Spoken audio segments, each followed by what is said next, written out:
Hi there, it's Kevin with Deckbuilder.com, here with March 1st, the end of March 1st. It's almost March 2nd right now, where I live, but I waited as long as I could to do this video. I really want to stay on top of the financial side of Modern Masters 2017 because this is going to be a game changer. This set is packed full of value, and we have not seen all of it quite yet. The EV of these boxes are going to push I would say records for Modern Masters sets. It is just jam-packed full of cards, and it just keeps on getting better and better. That's the good news. The bad news is the supply of this is a lot higher than a lot of people expect. Just a little bit of transparency because I like to stay as transparent as possible with my watchers or viewers or fans, whatever you want to call the people that subscribe to my YouTube channel or listen to my Market Monday advice.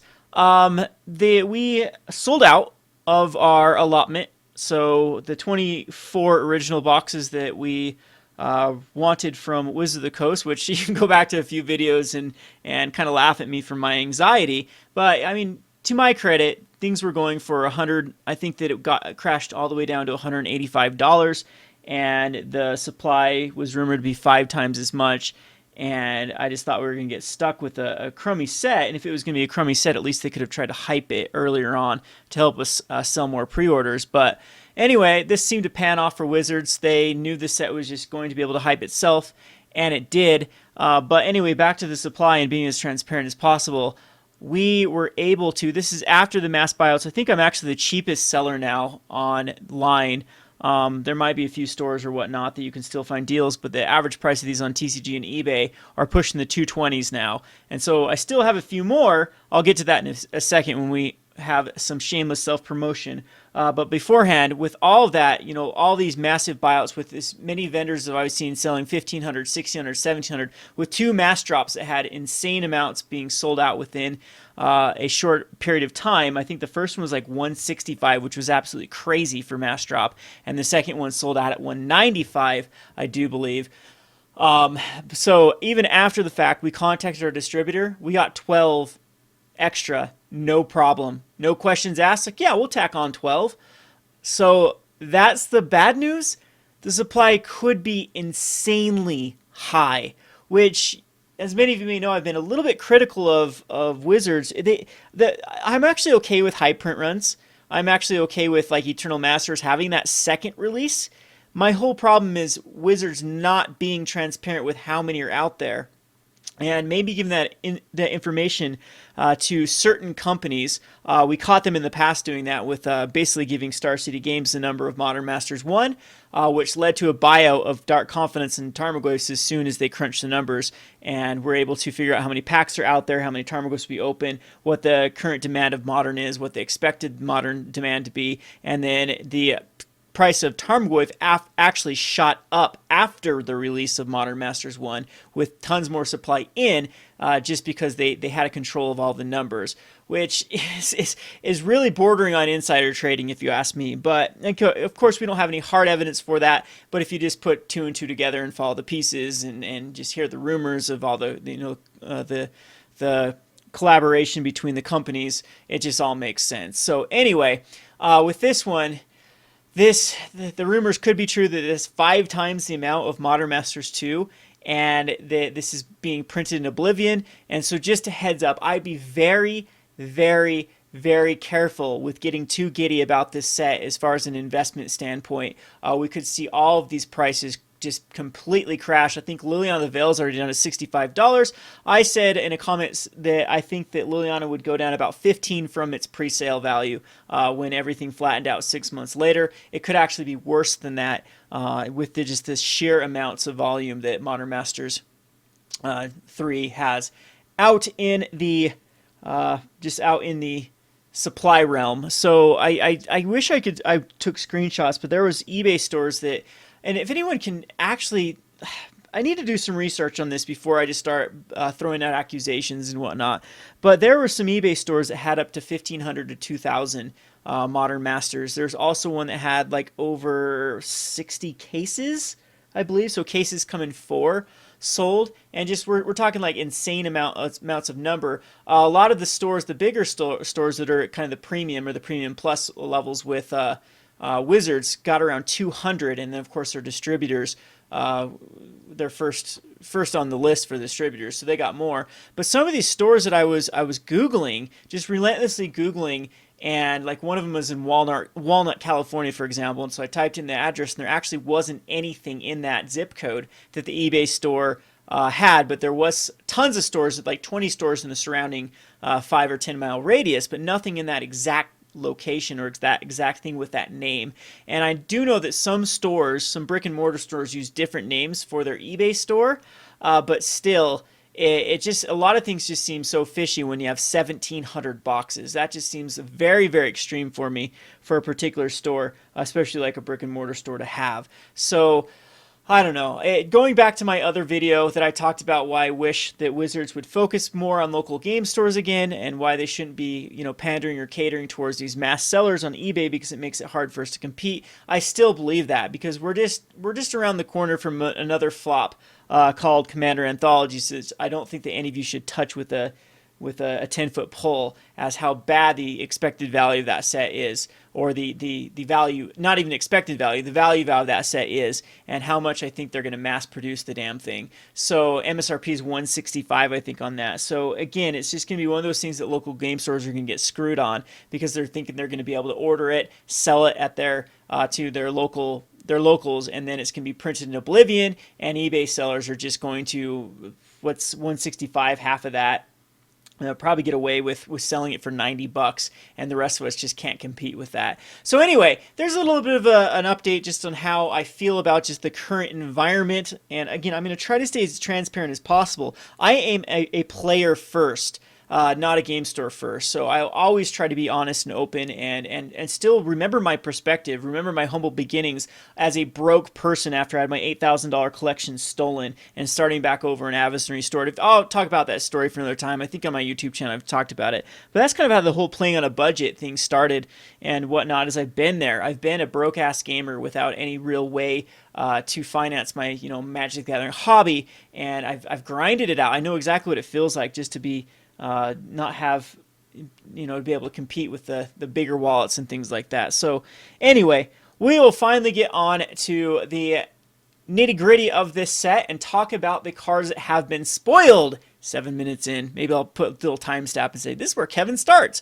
All right, so the first off is Voice of Resurgence. This card is going to be murdered in the, this card I think hit around like $40 at one point, even higher than that when the Birthing Pod decks were very, very huge. And then, of course, after Birthing Pod was banned, these cards just crashed down. It still sees a little bit of play in various of the either Kiki Chord type versions. I don't think that it's more Angel Chord that runs Voice Resurgence. And I think that even before Modern Masters 2017, a lot of people knew that this card was going to be in it. It was just such a duh for Dragons because there's nothing else in the set that was worth value. And so this is really their only option, was Voice Resurgence. So it's been declining for the past, ever since Modern Masters 2017 was announced.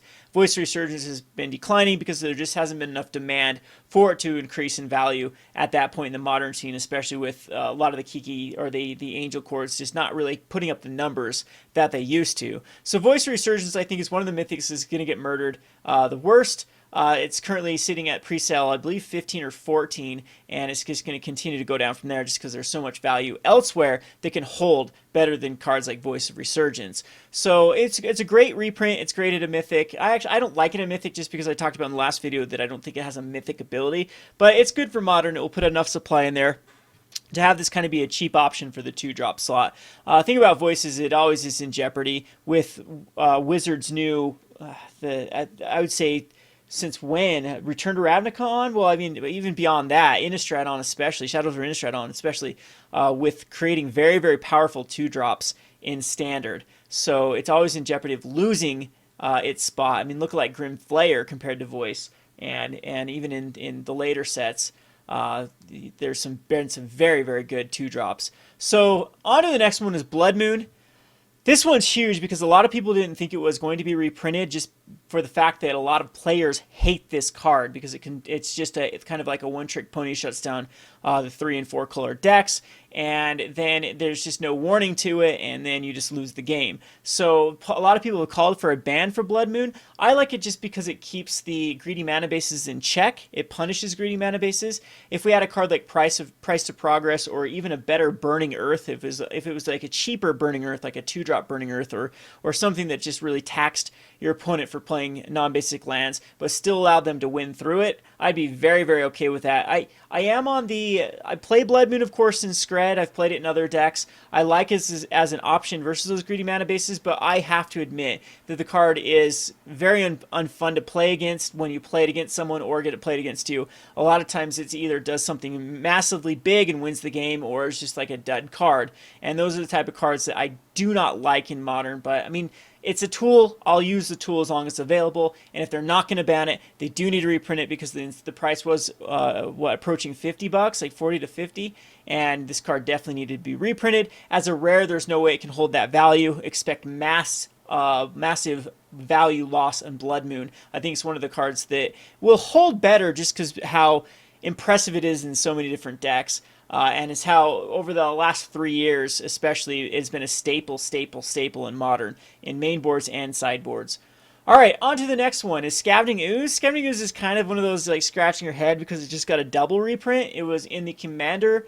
It hasn't had enough time since M14 to really gain any value, because it was the promo in M14 for the Duel of the Planeswalker, and that was the only one at that point, and that was really, really overprinted. So you see those foils that have kind of the alternate art, that's from Duels of Planeswalker, people going and redeeming that. Stores would get like 50 of them. I'm not joking, even the low-end stores would get a ton of them. So there's a lot of Scavenging Oozes out there, especially from the fake stores that did never even have brick and mortars and just faked it and didn't ever redeem any codes. Those are out there in mass quantities, and that's really kept this from Scavenging Ooze from really going above $5 or $6.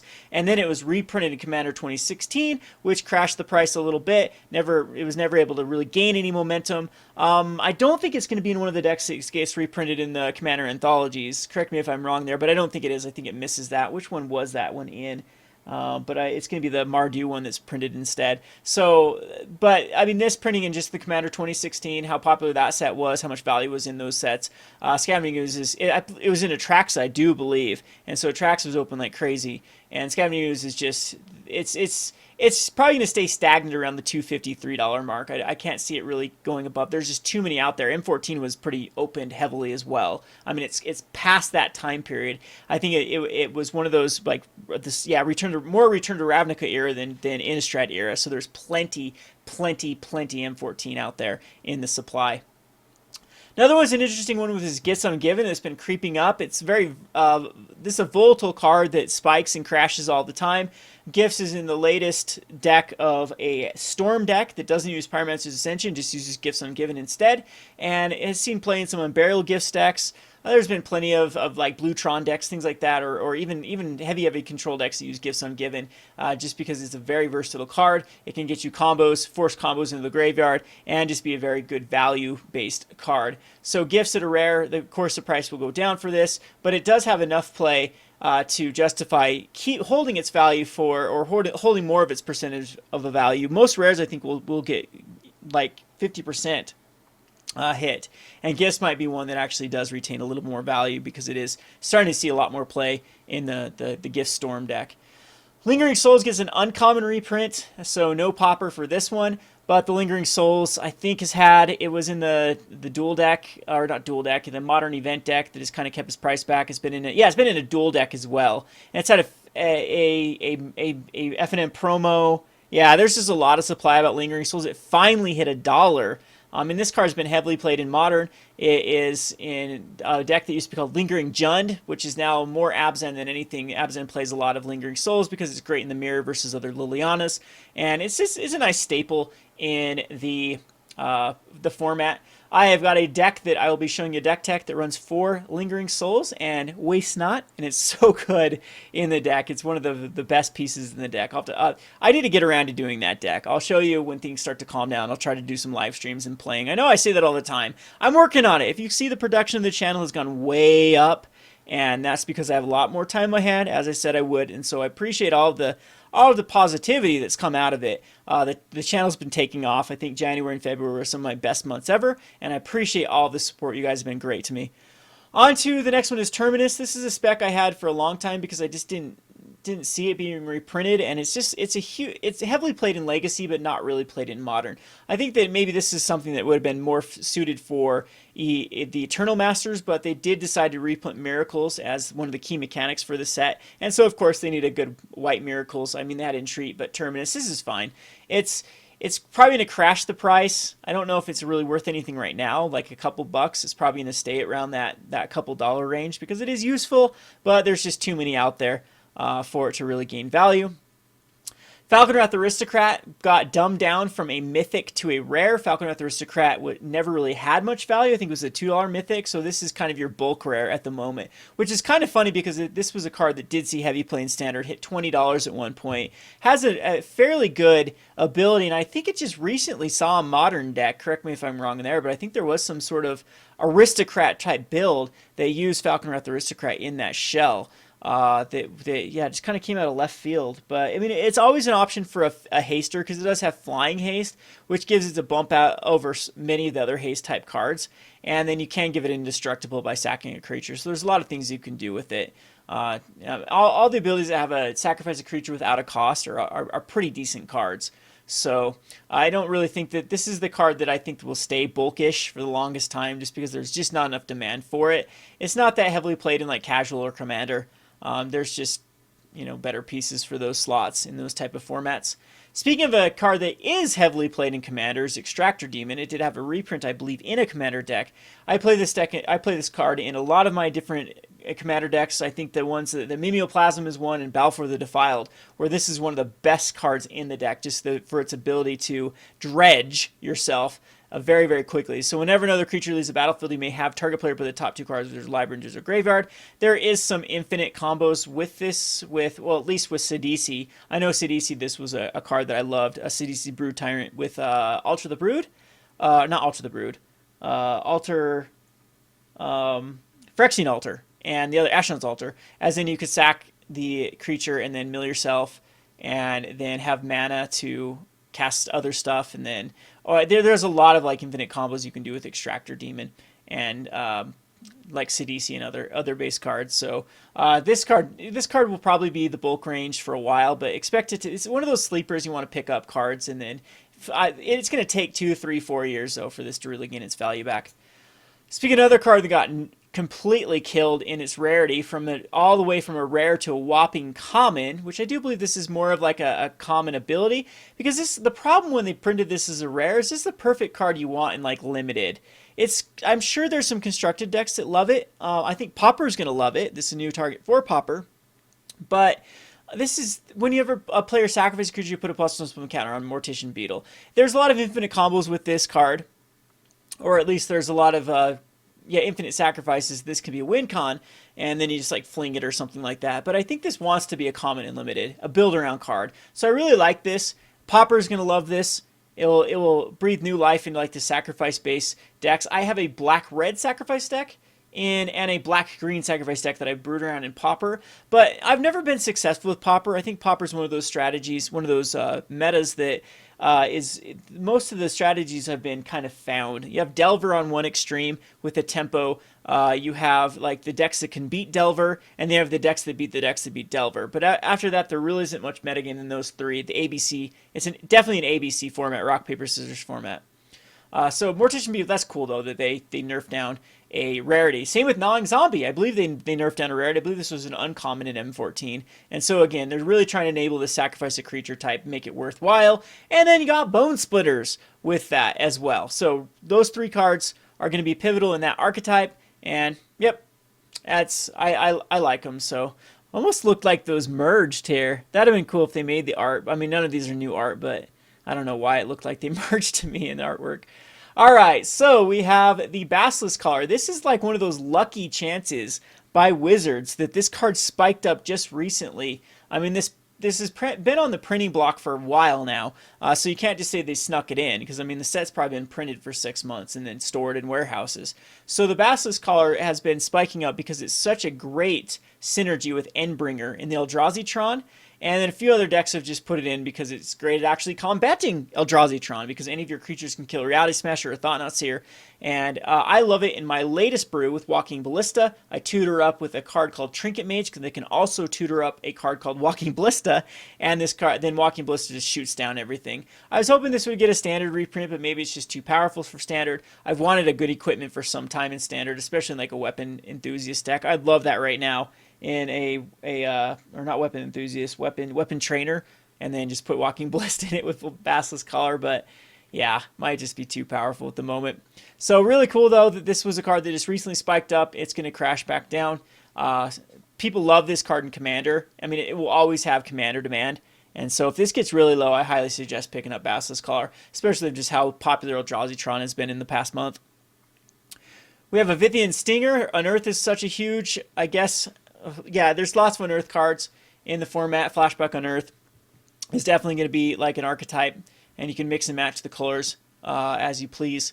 I think black, white. I think does green even have some Earth? We'll check. We'll have to wait and see until more commons are spoiled to see exactly how it pans out.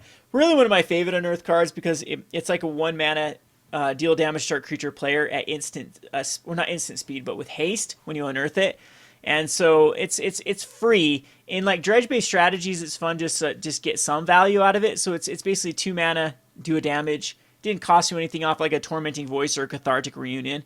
And so I really like the design of this card. And then of course, if you just cast this, it's a Prodigal Sorcerer, and you can hook up a Basilisk collar. So there you go, nice little combo there. Past in Flames, one of the mythics that did just get a double reprint as well. So the Commander deck just hit this hard, and it like half the value off the Commander, and now it's going to even just murder it even more. I think this is going to be one of the cheapest, maybe it will be the cheapest mythic. I think there's one other bulk mythic more than Past in Flames, but it does see a lot of play in Legacy, and does see play when Storm is big, and there's a few other decks every now and again that will run Past in Flames. I have a Waste Not Storm that loves it. It's a great card. The more cards that get printed, the better this card is going to get. And so if this gets very, very low, like bulk mythic price, I highly suggest to stockpile these. It's going to take 3, 4, 5 years to make your money back, but I mean, that's just the nature of the beast in Magic sometimes. It could be quicker if something ends up being tier 1, but I think the double printing is going to hurt this like tremendously. We have a Burning Tree Emissary. This has also been nerfed from an uncommon to a common. And this is a card that I sell a lot of casual, or to not really casual, but entry level people into the modern format, because it's easy to build an 8-whack deck with Burning Tree Emissary, and so this will refill my supply. So I actually do think that if Burning Tree Emissary, I think, or Reckless Bushwhacker, no, other book, yes, Reckless. Which one's which? Which is the one from Zendikar, and which is the one from Oath of the Gatewatch? Why can't I think of it right now? Reckless Bushwhacker's a new one, right? Yeah, Goblin Bushwhacker's the one. So I think Goblin Bushwhacker's time to pick it up again. It synergizes very well with the Burning... No, it doesn't. That's the other one does. Yeah, the Reckless Bushwhacker synergizes better with Burning Tree. The other one, the other one, the Goblin Bushwhacker's double red, which will not receive a reprint in the set. It's already been confirmed out. But Burning Tree Emissary does work with it, because you can still cast another spell for free, and then if you have another red mana, basically, you can cast the Goblin Bushwhacker. So in 8-whack, they usually do use Burning Tree Emissary. Burning Tree Emissary goes in a lot of other decks too, like there's a mono green Devotion list that uses the new Revolt card that does the same thing as Burning Tree Emissary.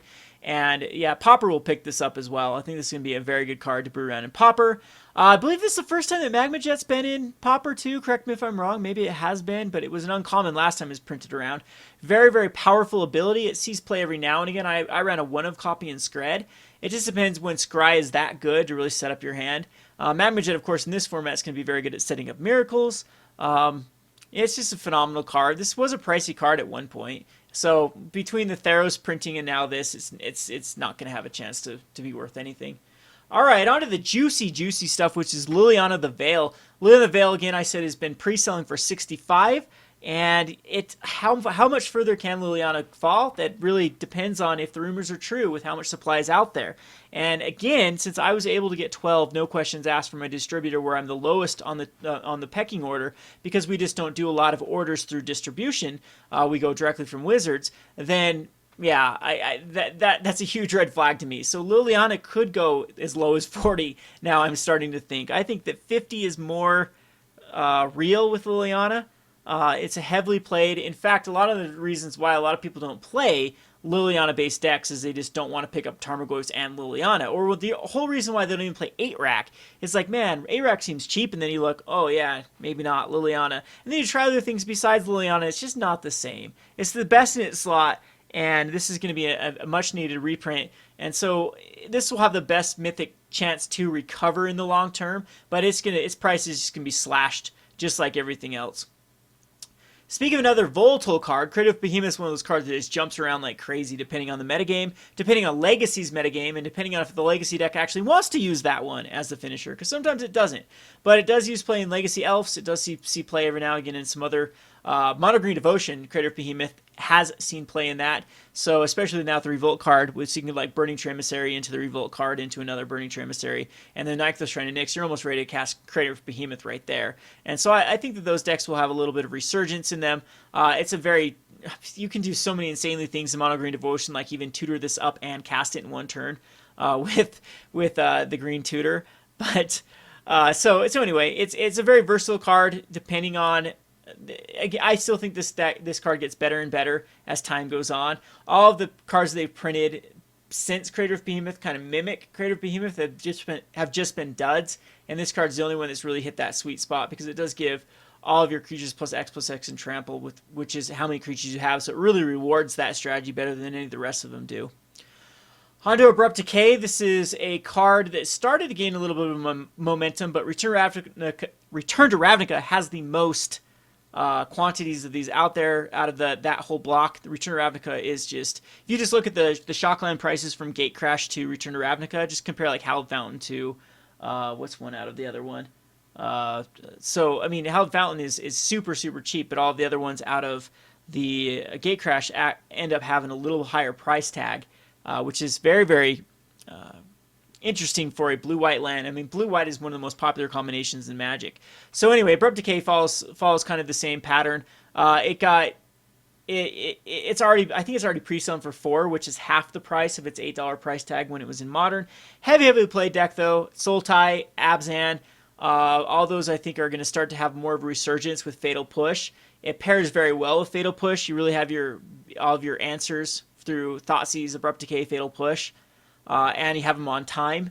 And it does combat very well against the next card with this Death Shadow. Death Shadow is now also a happy accident by Wizards throwing it in here, as it just spiked up from 7 to 14. So it doubled after the Death Shadows decks became like the #1 aggro deck. And now this will help elevate that price. And yeah, so I think they'll go back to 7. I think hitting this price in half is probably fair. Sphinx's Revelation, might be another Bolt Mythic that just goes insanely low price. I think it's pre-selling right now for 3. And Sphinx's Revelation just doesn't see enough modern play to really justify it. If a control card ever does get printed, like if Jace the Mind Sculptor, actually what it really needs is some earlier, better ways to set it up. Sphinx's Revelation is probably on the power level for modern, as it can just gain a ton of life and draw a lot of cards. Exactly what control wants to do at instant speed. What it's really missing is just a really good mid-range card to justify running the control shell. And until they get one, I think that they're always going to be just not as good as going the other themes, the other tempo-based themes, or going like Abzan or Nahiri Jeskai, that a lot of times just doesn't want Sphinx's Revelation in its package. So keep your eye on that, but I don't think it's a card that you should invest in until there really is another card that enables it. Pyromancer's Ascension. This card has been dropping in value before the reprint just because of the Storm being replaced from Pyromancer Storm to more Gifts Storm. It's just a lot more... You don't need your Pyromancer's Ascension as much, and I think what's the Barrel? Is that his name? The blue guy that does the same thing as Goblin Guide. Those type of Storm decks just go crazy and don't need Pyromancer's Ascension when they can go Gifts, chain into different gifts, and then flash it back. So Pyromancer Ascension, though, just if there is some Pyromancer control decks every now and again that just try to get a lot of value out of casting things with the same name. So if you cast a Lightning Bolt, put a counter on it, put another counter on it for like Serum Visions, for Thought Scour type cards, and then pretty soon your Lightning Helixes are doing 6 damage and 6 life. And that's kind of the shell they like it in. So again, you just have to wait and see if that type of strategy is viable. At the moment, it's just really missing the how Modern is either insanely quick, and so Prime Ascension just doesn't do anything because you've either won the game by controlling them out already, and then it just doesn't get much value, or it's just one of those combo-based strategies where Pyromancer Ascension just doesn't do anything against. Where Pyromancer Ascension is good is those long, grindy matches. So if we see a lot of Jund, Abzan, other Jeskai decks that don't use Pyromancer Ascension, that's the time for this card to shine. We got Mistraven and Momentary Bleak that work together in kind of this flicker strategy for blue-white. Nothing too interesting here. I think they were both commons at one point, so we don't get anything for Pauper.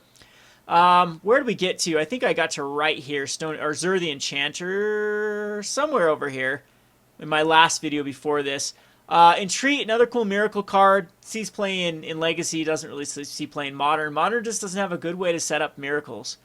Cien is like one of the biggest funny cards here because there was a guy that actually paid people to burn copies and speculate into this card, and it never went anywhere. So it really goes to show that you cannot manipulate the market without true demand.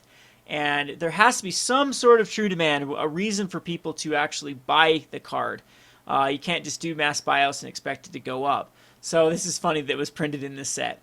Phantasmal Image. This card was around $7 or $8. He's playing like Merfolk. It's a great...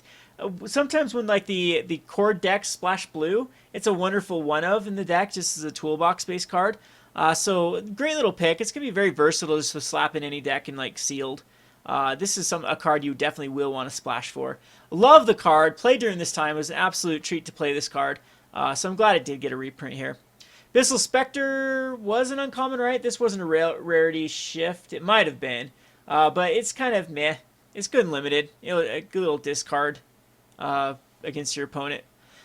Off to another biggie, which was lindvall, Keeper of Silence. Lindvall, Keeper of Silence, one of the reasons why it was so expensive was that it was pretty rare because it was in Rise of the Eldrazi, I believe. And yeah, just not a lot of copies out there. Does see a lot of one-of play. Sometimes in Death and Taxes it will see play, but it usually goes in the core decks and the Eldritch Evolution decks, like Angel Evolution. It's a perfect target. It can hose down tons of decks, and it's sideboard / one-ofs and main board. So it probably will get hit from the price tag because it just doesn't have a lot of versatility as far as, I mean, like 3-of, 4-ofs in decks. It's a lot more 1-of, 2-of. So I put it in the same category as Damnation, but Damnation can hit a lot harder because it is a rare. So you have Stony Silence. This is going to get obliterated again just because sideboard cards, it tends to happen. Affinity is on kind of the... Eggs is on the uprise and Affinity is on the decline. So I don't know. Maybe they balance each other out. Not much to say there. I think it'll go back down to a $2 rare. Zur the Enchanter. Zur the Enchanter. Do we get to Zur? Zur is really been hit. I think it's pre-selling for $2. This is a card that is very popular in Commander. Very popular in Casual. And has seen play in Modern before. There have been Modern decks. Inquisition of Kozilek was a rare. Got killed with the... now is an uncommon. The rare out of Conspiracy kind of crashed the value. What do you think an uncommon is going to do? If this card's done, it's back to, it's going to, I think it will go way down $3 because Conspiracy is still being opened. There's still a lot of supply out there. Path is pre-selling for $7.50. Grafdigger's Cage was a great reprint. I think we got to all of these cards. Might have Old Corrosive Temporal Mastery. Maybe we didn't. I think it was around this era where I got to my last video. Maybe I got further. But I hope I know these are long-winded, drawn out. I know I didn't get started for 7 minutes just because I wanted to kind of get the feel of where I stand right now with everything. But I just want to thank everyone for the massive outreach of support, just the encouraging comments more than anything. I have been, feeling a little bit down. I have a lot of haters out there that just don't understand, my worldview of where I'm coming from. And man, the new internet age of things try to run people out with pitchforks rather than try to try to understand where they're coming from. And I'm glad for all these who've kind of stuck around through the thick and thin, kind of believed in the Rogue Deck Builder brand. I'm really serious about it, and it's taking off, and it's beyond my wildest expectations. So on to the shameless self-promotion. We do have them at $209.99 with shipping. I do have like 9 left, I believe. And the reason for it, we have to get them directly from the distributor, so it's a little bit more pricey, like $5 more. And the demand of it is huge. It's $220 on eBay, so I think that's fair for the $210 now. So if you're interested in supporting Rogue Deck Builder, if you don't have a local game store to patronize or to be a patron to, I don't think patronize is the right word, right? Be a patronage? Yeah, that's a past tense. I'm terrible with English. I'm from Richfield, Utah. Give me a break. So anyway, yeah, if you don't have anyone to support and you'd like to throw some money my way, I greatly appreciate it. All of it's going towards a good cause. We're trying to save up for sleeves. So as soon as sleeves are done too, we're going to work on deck boxes. So what I'm looking at right now is Legion sleeves. It's Legion matte sleeves is the one I prefer. I'm a bit of a fan with Legion. They're not the most durable, but they're beautiful sleeves. And the shuffle feels great. It's better than Ultra Pro for the low end stuff. And it's really the only viable option for, unless you're into like $40,000-$50,000 for sleeves from like some of these other vendors. So anyway, so it is going towards something, and then at that point, just growing the brand, I really want to focus on this. My whole goal with Rogue Deck Builder when I started it was have more of a community where we could have like writers writing and building decks on a website that was actually focused on Rogue brewing, not what deck took the Grand Prix. I mean, you can go to Star City Games and TC Player all day long and see 5 different analyses on green-black energy or green-black +1/+1 counters in Standard. It's been done. It's been hashed out. It's boring. That's why that I created Rogue Deck Builder, kind of be a breath of fresh air. So the more the merrier. They're out there. I made a Twitter comment saying that I think that Saffron Olive, or Seth from MC Goldfish, has more influence on the market with one of his wacky brews than the entire GP standings, like top 8 GP standings of a standard tournament or a modern tournament has. And of course, this MC Goldfish has a phenomenal view rate. I think they're in the millions of views per day or clicks per day for their website.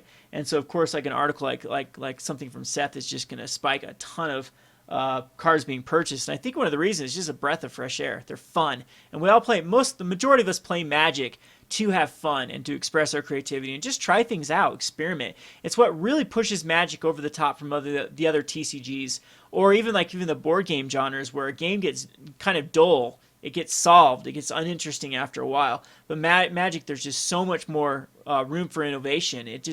I think that we for every set, there's like maybe 5% or 10% that's really utilized. It's crazy, and I wish there would be more brewers to kind of find the next biggest thing. So anyway, that's enough rambling for now. Again, appreciate all my subscribers, all my supporters. You've been amazing throughout this transition. Thanks for watching.